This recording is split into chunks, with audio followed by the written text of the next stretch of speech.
थे, लेकिन कौन आगे कौन पीछे उसमें लगातार बदलाव हो रहा है। आपकी स्क्रीन पर आप वो भी देख सकते हैं। नीचे जरा एक नजर डालिए, जहां और राज्य में आपको दिखा रहा हूं, ओडिशा एनडीए बीजेपी जबरदस्त प्रदर्शन कर रही है, बीजेडी कांग्रेस का सुपड़ा साफ। Telangana Congress BJP NDA India में टक्कर, 8-8 सीटें। केरल कांग्रेस पार्टी का गठबंधन 12 सीटों के साथ आगे, लेफ्ट पार्टियां दूसरे नंबर पर। पंजाब में कांग्रेस और आम आदमी पार्टी इंडिया गठबंधन मिलकर 13 में से 10 जीत रहे हैं, बीजेपी 0। गुजरात में बीजेपी को 1 सीट का नुकसान, क्योंकि एनडीए वहां पर, बीजेपी वहां पर 25 जीत रही है, पिछली बार 26 जीती थी। आंध्र प्रदेश बीजेपी ने 3 सीटों के साथ खाता खोला, टीडीपी 16, बाकी सब धराशायी। झारखंड एनडीए जबरदस्त प्रदर्शन कर रहा है 10 सीटों के साथ 14 में से, बढ़िया परफॉर्मेंस। उसी तरह असम में भी बीजेपी राहत की सांस ले रही होगी, 9 सीटें आ रही हैं बीजेपी को असम में 14 में से। लेकिन हरियाणा देखिए, सीधा आधा कर दिया है। हरियाणा की जनता ने बीजेपी को 5 दिए, 5 कांग्रेस को दे दिए और आम आदमी पार्टी को। उत्तराखंड में बीजेपी 5-0 से जीत रही है, मध्य प्रदेश में 29-0 से जीत रही है, 29-0। छिंदवाड़ा भी गया कांग्रेस के हाथ से। छत्तीसगढ़ देखिए, हाल में विधानसभा चुनाव जीती है बीजेपी, लोकसभा में भी वही परफॉर्मेंस जारी है, 10-1। राजस्थान चौंकाने वाला नतीजा, पिछली बार सारी सीटें जीती थी बीजेपी, इस बार आधी गई, पर दिल्ली में 7 की 7 पर बीजेपी आगे। अब ये सारे के सारे राज्य आप देखेंगे, इसमें हिमाचल भी देख लीजिए, 4-0 बीजेपी 4 पर आगे, यानी कंगना रनौत आगे, अनुराग ठाकुर आगे। जम्मू कश्मीर 2 पर बीजेपी आगे, 2 पर नेशनल कॉन्फ्रेंस और 1 पर अदर्स। अब जैसे मैंने पहले कहा, सरकार बनाने की रेस अगर चल रही है, रोहित अग्रवाल है आरएलडी से। रोहित, एनडीए में रहेंगे या इंडिया गठबंधन में जाएंगे? रोहित मानक भाई, सबसे पहले तो मैं ये कहना चाहूंगा कि ईवीएम बदनाम होने से आज बच गई और डीएम साहब की प्रतिष्ठा भी बच गई। जिस तरीके से कल बयान आ रहे थे कि कफन बांध के मत्थे पे निकलना, अन्यथा लोकतंत्र लुट जाएगा, तो कम से कम इनको ये तो आश्वस्त हो गए कि लोकतंत्र हमारे देश का मजबूत है। रोहित, आज आवाज में दम नहीं लग रहा भाई, क्या हो गया? नहीं, आवाज आती रही होगी, आवाज में पूरा दम है। और मैं तो ये कहूंगा मानक भाई कि लोकतंत्र में विपक्ष को मजबूत होना बहुत जरूरी है, ताकि सरकार का जो एजेंडे में रहे वो जनता रहे। अरे सीधा रोहित बताइए, नहीं होगा, सीधा बताइए, बीजेपी के साथ रहेंगे या इंडिया गठबंधन में जाने के रास्ते खुले हैं? प्री पोल अलायंस में हम एनडीए के साथ हैं, और जो आप अभी इंडिया गठबंधन का आंकड़ा दिखा रहे हैं, उसके अंदर आप ममता बनर्जी जी का भी आंकड़ा जोड़ के दिखा रहे हैं, उसको आपको अदर्स में डालना चाहिए। ममता बनर्जी जी और ये दोनों अलग चुनाव लड़े। जैसा तर्क दे रहे हैं, ममता बनर्जी खुद कह चुकी हैं कि वो चुनाव भले ही अलग लड़ रही हो, पर वो इंडिया गठबंधन का हिस्सा रहेंगी। उन्होंने तो यहाँ तक कह दिया रोहित, एक सेकंड, ना रोहित, उन्होंने तो यहाँ तक कहा कि सरकार को बाहर से समर्थन दूंगी, बाद में उसको बदला और बोली सरकार में शामिल भी हो जाऊंगी। तो ऐसा तर्क मत दीजिए, आपको भी पता है वो इंडिया गठबंधन में शामिल है, शुरुआत से जब गठबंधन बन रहा था वो तब से उसमें शामिल है। राष्ट्रीय लोकदल और जेडीयू प्री पोल अलायंस में एनडीए के साथ रहा है, उसको आप इंडिया गठबंधन में भेज दे रहे हैं। भाई मैं नहीं भेज रहा हूँ, जो इन्होंने एक मिनट रोहित, 1 सेकंड रोहित, मैं नहीं भेज रहा हूँ। समाजवादी पार्टी को उत्तर प्रदेश में जो सीटें मिल रही हैं, जनादेश देखिए, आप पहले समाजवादी पार्टी के साथ थे, अब मुझे बताइए क्या गलती नहीं करती बीजेपी के साथ जाके? नहीं, बिल्कुल नहीं। हम मुद्दों के ऊपर राजनीति करते हैं, हम किसानों के हित में राजनीति करते हैं। जिस तरीके से चौधरी चरण सिंह जी का सम्मान किया गया, किसानों का वोट आप ये कैसे कह सकते हैं कि समाजवादी पार्टी को नहीं मिला और सारा बीजेपी को मिला? पश्चिम उत्तर प्रदेश में अगर आप बात कर लीजिए तो राष्ट्रीय लोकदल अपनी 2 सीटें जीत रहा है। मैं आरएलडी की बात नहीं कर रहा हूँ, मैं पूरे उत्तर प्रदेश की बात कर रहा हूँ रोहित। आज पूरे यूपी में बताइए, पूर्वांचल में भारतीय जनता पार्टी अच्छा नहीं लड़ पा रही है, क्योंकि उनके सहयोगी दल ही ध्वस्त हुए चले जा रहे हैं। भाई वेस्टर्न यूपी में भी बढ़िया नहीं लड़ रही है, बात कर लें, सीटें बीजेपी की पूरे यूपी में कम हो रही है रोहित। मैं मान रहा हूँ, उस चीज को मैं मान रहा हूँ, परंतु सरकार तो भाजपा की बन रही है ना, और अंत में जो जीता वो सिकंदर। अगर हमको 272 भी मिलते हैं तो इसमें बुराई क्या है? तो लोकतंत्र की मजबूती होगी। और अगर 272 रोहित 1 सेकेंड, अगर 272 इंडिया गठबंधन के साथ भी पूरे हो रहे हो, तब क्या करेंगे? नहीं, हम तो प्री पोल अलायंस के साथ, एनडीए के साथ हैं। हम मोदी जी को प्रधानमंत्री के रूप में देखना चाहते हैं। एक बार फिर से रोहित, एक बार फिर से कह दीजिए, चवन्नी नहीं है जो पलट जाएंगे, बोल दीजिए रोहित।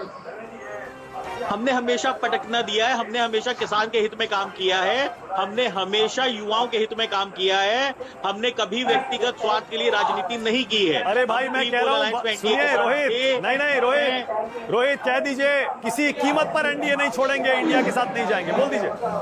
नहीं कैसे छोड़ेंगे, हम प्री पोल अलायंस में हैं एनडीए के साथ, प्री पोल अलायंस में। ममता बनर्जी जी तो इनके खिलाफ चुनाव लड़ी हैं। अरे प्री पोल अलायंस की बात तो ऐसे कर रहे हैं जैसे प्री पोल अलायंस कभी टूटता नहीं है। आपने भी तो चुनाव से ठीक पहले प्री पोल अलायंस बनाया था ना समाजवादी पार्टी के साथ, चुनाव से पहले ही छोड़कर आ गए इधर, वो भी तो प्री पोल अलायंस था।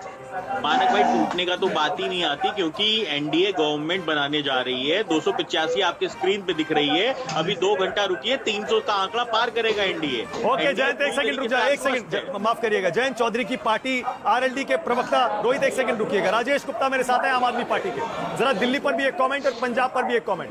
राजेश आए क्या नहीं? ओके अनुराधा जी आ गई हैं, नलिनी जी पहले से बैठी हुई हैं। पहले नलिनी जी एक कमेंट। नलिनी जी ये अभी भी आपको लगता है सरकार बनाने की रेस खुली है, रास्ता खुला है, ये अब गेम ऑन है? नलिनी जी देखिए ऐसा लगता है कि एनडीए शायद आगे है, और हो सकता है कि अगर ये जो आप बात कर रहे थे ना अभी कि आप इधर आ जाएंगे, क्या वहाँ से छोड़ के यहाँ आ जाएंगे, फिर चंद्रबाबू नायडू यहाँ आ जाएंगे, आरएलडी यहाँ आ जाएगा, मुझे लगता है कि ये फिर वही बात आ गई जिसके खिलाफ भारत की जनता ने वोट दी है। और उन्होंने कहा है कि ये जो दल बदलू का ये थोक माल कारोबार भाजपा ने किया था वो उनको पसंद नहीं है। अगर इसको इस तरह से देखें, एक पार्टी की सरकार के बजाय गठबंधन सरकार के पक्ष में वोट दिया है, तो गठबंधन सरकार से मैं तो आपसे कहूंगी देख लीजिए गठबंधन के लिए वोट है ये तो 285, बीजेपी 243 पर है, बहुमत से दूर है जी। तो मुझे ये लगता है कि अब बिल्कुल जो ईमान की बात है। देखिए पहले जो कि आई थी भाजपा, जो मोदी जी आए थे, तो वो ये था कि हम गुड गवर्नेंस देंगे और पॉलिटिक्स में जो मूल्य हैं, जो वैल्यूज़ हैं, उनको वापस लाएंगे। तो फिर अगर उन्हीं वैल्यूज़ को हम धक्का मार करके अब दोबारा ये इंडिया गठबंधन करता है तो मुझे लगता है ये अच्छा नहीं जाएगा। लेकिन परसों भी मैं जब यहाँ पे थी, मैंने आपसे कहा था, मतलब बहुत मैं हलीमे से कहना चाहती हूँ, मैंने कहा था 5 जून जब आएगा तो देश बदल गया होगा। ओ कैराना से इकरा हसन भी आगे हो गई हैं। कौन? कैराना सीट से इकरा हसन भी आगे हो गई है। हाँ, इकरा हसन भी आगे हो गई है।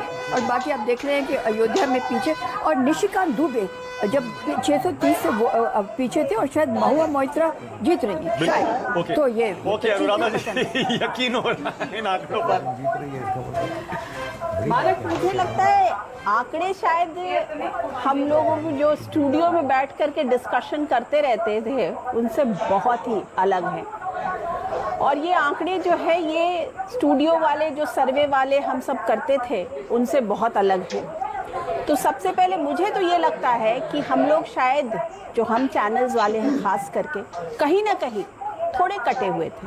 एंड लेट्स एक्सेप्ट दिस कि हम कटे हुए थे, और जो लोग हमारे लिए सर्वे कर रहे थे शायद वो भी कटे हुए थे।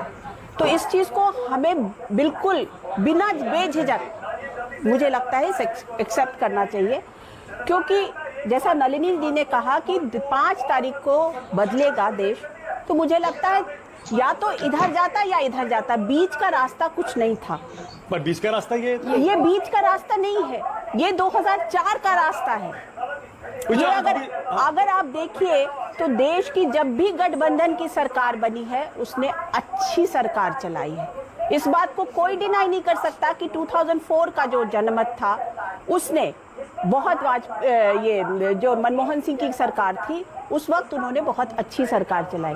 वही वो 2009 में शायद नहीं कर पाए, इसलिए क्योंकि वो ज्यादा सबल और ज्यादा मजबूत हो गए थे।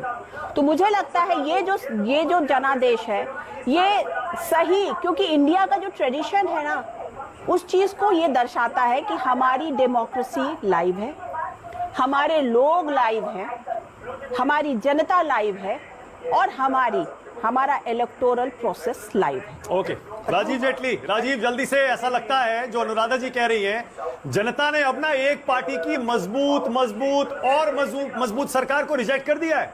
वो कहता है हमें इतनी मजबूत सरकार नहीं चाहिए, हमें कमजोर सरकार चाहिए। राजीव कमजोर नहीं, ये गलत है। कमजोर आंकड़ों में अनुराधा जी, जब मैं कमजोर कह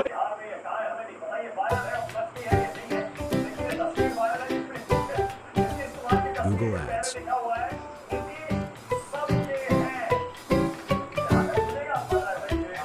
Install and go.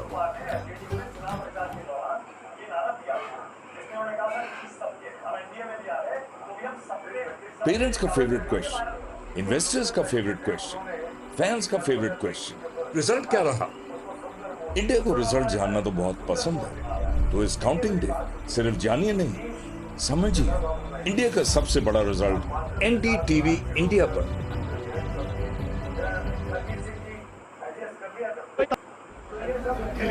ये ऐसी सरकार सबसे बढ़िया है।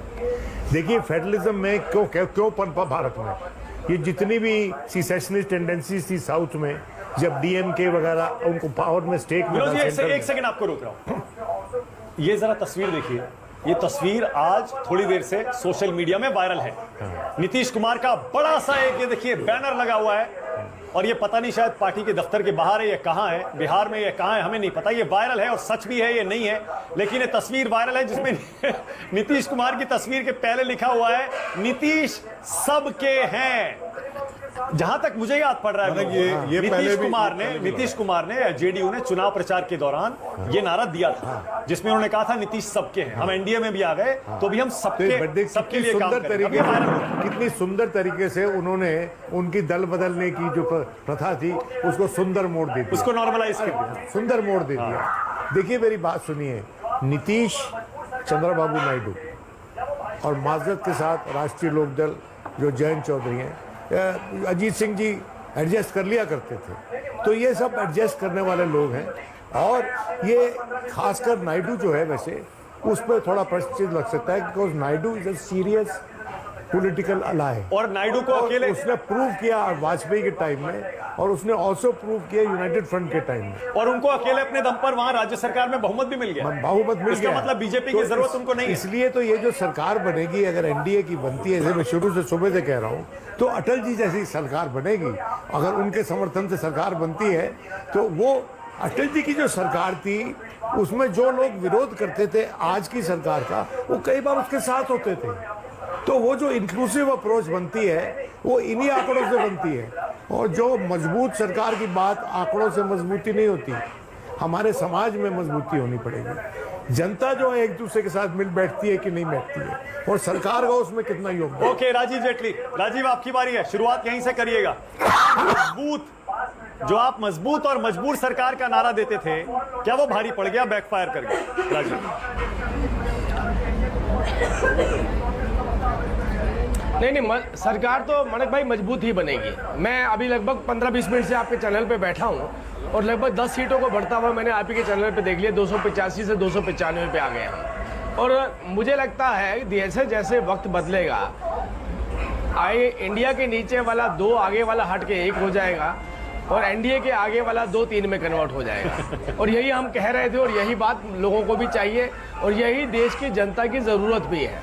क्योंकि आपने कहा कि देश की जनता सम्मान से जीना चाहती है, देश की जनता उस विश्वास को खोना नहीं चाहती है जिनके ऊपर विश्वास रख करके उन्होंने अपनी सरहदों को मजबूत किया है। इस देश का सैनिक